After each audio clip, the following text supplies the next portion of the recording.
নমস্কার বন্ধুরা, RP village স্টোরির পক্ষ থেকে সকলকে জানাই অনেক স্বাগত। আজকে আবার চলে এসেছি দুর্দান্ত একটা রেসিপি নিয়ে। আজকে বাজার থেকে চিংড়ি মাছ এনেছিলাম। এই দেখো চিংড়ি মাছগুলো কিন্তু ভালোভাবে ধুয়ে বেছে নিয়েছি। আর এই দেখো কয়েকটা কুমড়ো পাতা নিয়ে এসেছি। এই রান্নাটা কিন্তু আজকে খুবই ইউনিক, ঠিক আছে? তো এই কুমড়ো পাতাগুলো কি করবো বলো তো? কুমড়ো পাতাগুলো ভালোভাবে ধুয়ে নেব, তারপরে এই চিংড়ি মাছ দিয়ে আর কুমড়ো পাতা দিয়ে বড়া করে দেখাবো তোমাদেরকে। তোমরা পুরো ভিডিওটা দেখতে থাকো। তো তার জন্য চিংড়ি মাছ লাগবে, সর্ষে লাগবে, আর হচ্ছে কুমড়ো পাতা লাগবে। প্রথমে কুমড়ো পাতাগুলোকে ভালোভাবে এই যে শিরগুলো বাদ দিয়ে বেছে নিই। এই দেখো এরকম করে শিরটা বাদ দিয়ে দিতে হবে, কিন্তু তাহলে কিন্তু মুখে লাগবে খাওয়ার সময়।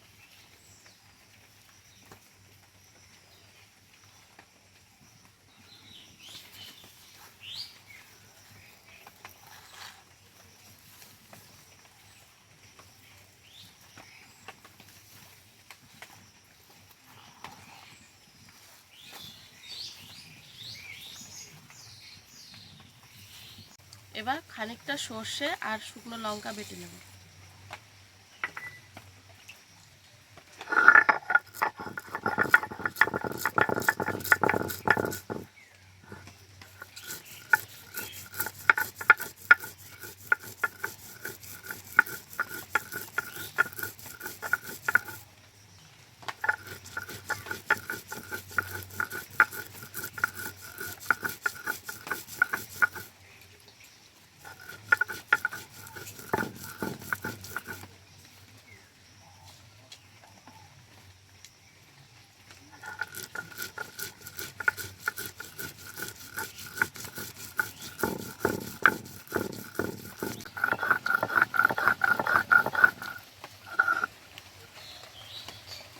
সর্ষেটাকে খুব ভালো করে বেটে নিয়েছি, একদম মিহি করে বেটেছি। এবার এই চিংড়ি মাছের মধ্যে সর্ষেটাকে দিয়ে দেবো।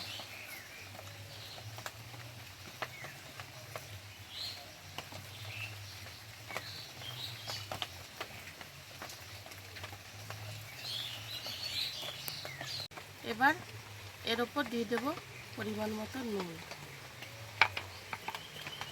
আর দিয়ে দেবো হলুদ, আর দিয়ে দেবো সামান্য একটু সর্ষের তেল। খুব বেশি দেওয়ার দরকার নেই। এবার খুব ভালোভাবে মেখে নেব।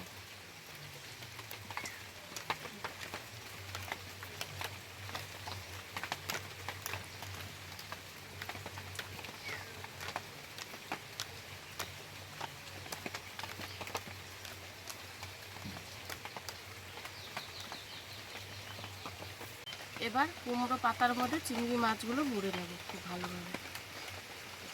একটুখানি চিংড়ি মাছ দিয়ে দিলাম,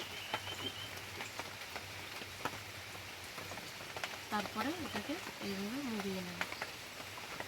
খুব ভালোভাবে মুড়াতে হবে যাতে চিংড়ি মাছটা বেরিয়ে না আসে। তারপরে এভাবে রেখে দেব। এইভাবেই সব মাছগুলো মুড়িয়ে নেব।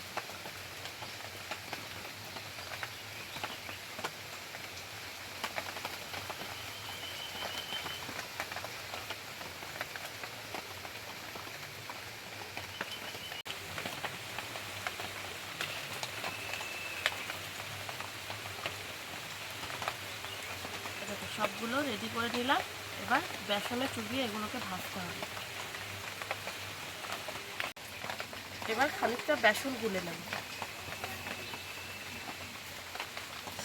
এর মধ্যে দিয়ে দেবো খানিকটা হলুদ আর নুন। এবার এটাকে একটু গাঢ় গাঢ় করে তুলে নেব।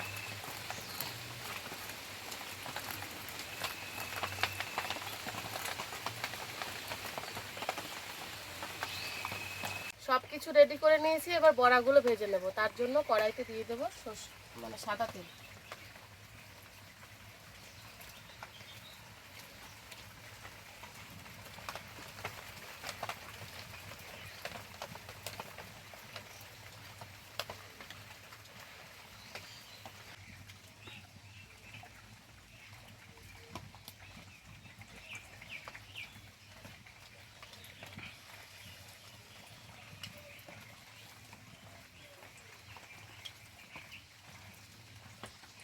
বড়াটা ভাজার সময় উনুনের আঁচটা কিন্তু একদম মিডিয়াম রাখতে হবে, নাহলে ভেতরে মাছগুলো কিন্তু কাঁচা থেকে যাবে।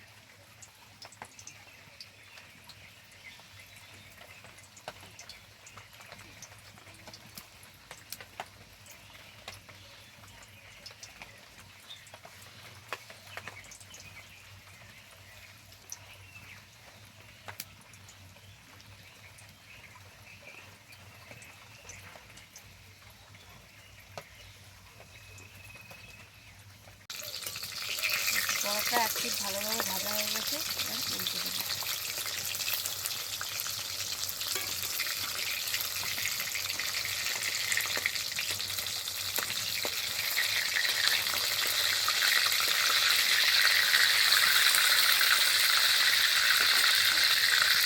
এ দেখো বড়াগুলো খুব ভালোভাবে ভেজে নিয়েছি, একদম মুচমুচে করে। এবার নামিয়ে নেব।